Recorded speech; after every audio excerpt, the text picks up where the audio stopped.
जानिब बढ़ते हैं, डॉक्टर साहब से बात करेंगे। डॉक्टर साहब, आपने बताया अपने इंट्रोडक्शन में आप होम्यो फिजिशियन भी हैं और अब आप जनरल फिजिशियन के तौर पे भी काम कर रहे हैं और फिर आपकी प्रोडक्ट भी है natural beauty by doctor Ibrar Mirza.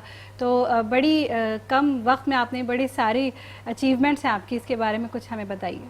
जी बिल्कुल ऐसा ही है। अल्हम्दुलिल्लाह इससे पहले मैं चूँकि मेडिकल का मेरा ड्यूरेशन शुरू हुआ तो इंटेंसिव केयर से अच्छा, इंतहाई निगहदाश्त के वार्ड के अंदर मल्टीपल हॉस्पिटल के अंदर और मल्टीपल कॉरपोरेट के साथ काम कर चुका हूँ। अच्छा। आर्मी के साथ, रेंजर्स के साथ। अच्छा। तो इंटेंसिव केयर में कर चुका था। तो चूँकि ये मेरा 7-8 साल का दौरानिया चलता रहा तो उसके साथ साथ होम्यो फिजिशियन को मैंने तरजीह दी। अच्छा। नेचुरलिटी की तरफ आया तो डॉक्टरिएट की तरफ बढ़ता गया, क्योंकि मैंने देख ली थी वो चीज़ें जो अगले 50 सालों में कोविड-19 के दौरान भी, चूंकि हमने ऐसे केसेस हज़ारों देखने को मिले। मेरा 2-2.5 साल इधर ही ATU एक्सपो सेंटर के अंदर गुजरा है। अच्छा। तो उसके अंदर तरह तरह के हमने मरीज देखे, इतनी डेथ रेशियो वगैरह देखा। तो उससे एक चीज़ का ये पता चला कि आने वाला वक्त नेचुरलिटी की तरफ है। दुनिया नेचुरलिटी की तरफ आएगी, नेचुरल चीज़ों की तरफ आएगी।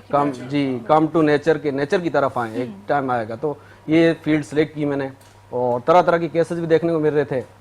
तो होम्यो फिजिशियन की तरफ इसलिए मेरा रुझान बढ़ा। फिर ब्रांड तक का सफ़र ये रहा कि तरह तरह की प्रोडक्ट्स मार्केट के अंदर आप केमिकल मिलते हैं, बहुत सी ऐसी चीज़ें मिलती हैं। आपको वक्ती ग्रोथ तो देती हैं, आपको स्टेरॉइड होते हैं उसके अंदर, लेकिन आगे जाके स्किन कैंसर बनने के चांसेस और बहुत सारी ऐसी चीज़ों के चांसेस होते हैं। तो इन चीज़ों को मद्देनजर रखते हुए तो नेचुरल चीज़ होती है जो ऑर्गेनिक होती है, थोड़ा वक्त तो लगता है जी लोगों को, लेकिन आने वाला वक्त होता है कि नेचुरल ऑर्गेनिक का हमेशा वक्त रहता है। तो वो चीज़ रहती है, मेयार होता है।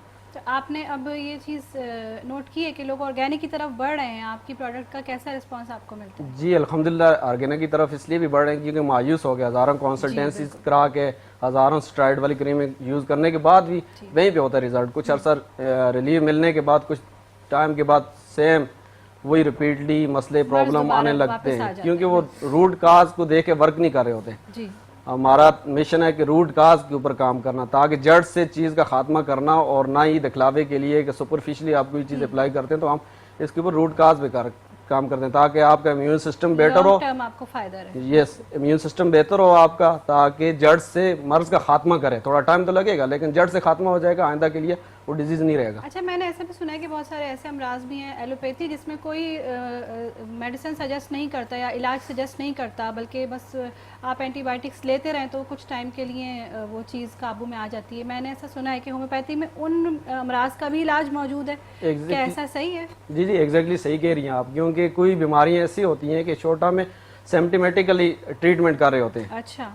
तो वो इस एंटीबायोटिक को अब नहीं पता हो रहा होता कि आपका गुड सेल कौन सा और बैड सेल कौन सा है। अच्छा। तो अच्छे बैड सेल के साथ गुड सेल भी डेड हो जाता है। आपकी बॉडी का इम्यून सिस्टम कुछ अरसे तक तो आप लेंगे, वो चीज़ों में रिलीव मिल जाएगा, सप्रेस हो जाएंगी चीज़ें, डिजीज सप्रेस हो जाएगा। अगर आपको कोई भी किसी किस्म का मसाइल 4-5 दिन तक तो सही रहेगा, लेकिन उसके बाद आपके स्टमक के ऊपर, लंग्स के ऊपर और किडनी के ऊपर इफेक्ट करेगी। 10 फायदे होंगे और 50 नुकसान हो जाएंगे, और टॉक्सिन चीजें जो जहरीले मादे होंगे अंदर ही पड़े रहेंगे और डिटॉक्सिफाई नहीं हो पाएंगे। अच्छा। और इसके अंदर हम ऐसी मेडिसिन होती है जो सबसे पहले उसका मिशन होता है डिटॉक्सिफाई करना, बॉडी के अंदर से जहरीले मादों को डिटॉक्सिफाई करना, जो सालों साल पड़े रहते हैं। आपकी लीवर के ऊपर इन्फ्लेमेशन आ जाती है, जिगर फेलियर की तरफ, किडनी फेलियर की तरफ, स्टमक के इश्यू आ जाते हैं मल्टीपल। सडनली बाद में पता चलता है कि एकदम ही निकल गया। वो एकदम नहीं निकल रहा होता इंसान, लेकिन उसके पीछे थोड़ी थोड़ी चीजों में एरर आता रहता है, मसला आता रहता है, इग्नोर करता रहता है, और वक्ती रिलीफ के लिए आप ऐसे ड्रग लेने लग जाते हैं। तो वक्ती रिलीफ तो मिलता है आपको, लेकिन उसके पीछे सिम्टम क्या है, क्या वजह है, रूट काज क्या है, तो वो स्प्रेस हो जाती है। अच्छा।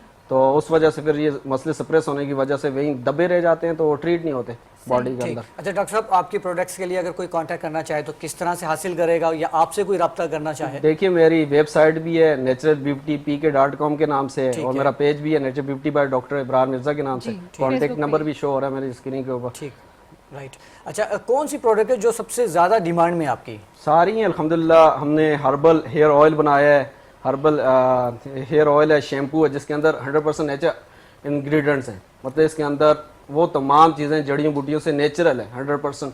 के ब्लैक सीड ऑयल है, फेनोग्रीक ऑयल है, हेयर्स के लिए अच्छा मुफीद है जी। ये अच्छा, गंजों के बाल आ जाएंगे इससे, ये बताएं। देखें, डिपेंड करता है आप मसले तक क्रॉनिक अगर मसाइल किसी के जेनेटिकली होते हैं प्रॉब्लम, तो उनका दावा नहीं कर सकता। अगर कुछ टाइम 5-6 मंथ से 1-1.5 साल से अगर किसी को उनको चाहिए प्रॉब्लम आ कि रहे फिर होते वो कंसल्ट भी करें, मेडिसिन भी लें Exactly. साथ साथ। और अच्छा, मैंने गंजो का पूछा, अशरफ भाई मुझे देख रहे हैं, शक कर रहे हैं कहीं ऐसा तो नहीं तो विग विग लगा कर आया लगाई। ये? नहीं भाई, ये विग नहीं है, ये मेरे सवाल नेचुरल मेरे ज़हन में है, ये आप मेरे बिल्कुल। नेचुरल है। अच्छा, सवाल लेंगे अशरफ भाई आपका, लेकिन पहले हमें कहा जा रहा है कि एक ब्रेक ले लिया जाए, लेते हैं।